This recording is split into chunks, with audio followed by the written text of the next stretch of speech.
WBZ and HD, WBZ FM HD3 Boston. New England News Watch never stops. WBZ News Radio 1030 and CBSBoston.com. 11 o'clock on WBZ, 50 degrees right now in Boston. WBZ AccuWeather meteorologist Dave Bowers calling for a partly to mostly cloudy night with a passing shower possible.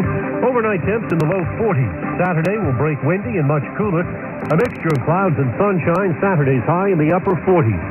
The complete WBZ AccuWeather forecast is coming up in just a few minutes. Good evening. I'm Mike Macklin, WBZ News.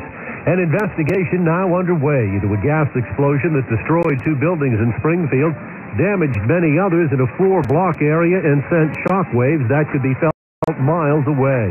At least 18 people, many of them firefighters, were injured, but none of the injuries was critical.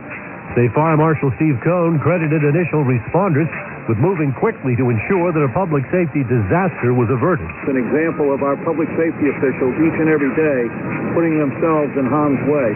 But they took the proper precautions, and thank God that they did, so that there are no life-threatening injuries.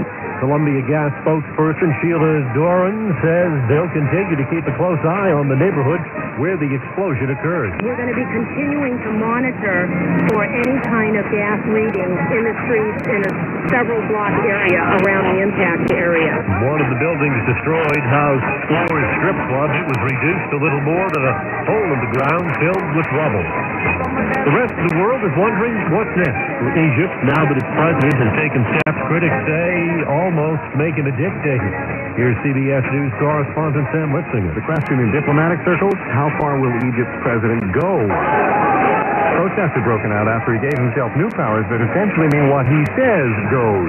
Former U.S. Ambassador to Egypt Daniel Kurtzer says that sparked anger. The demonstrations are not confined just to the capital city, but in fact, this is a countrywide protest. I wouldn't be surprised if in the next few days, if there isn't some resolution, that we see outbreaks also in Upper Egypt. Mohammed Morsi had just won international praise for helping mediate a ceasefire between Israel and Hamas.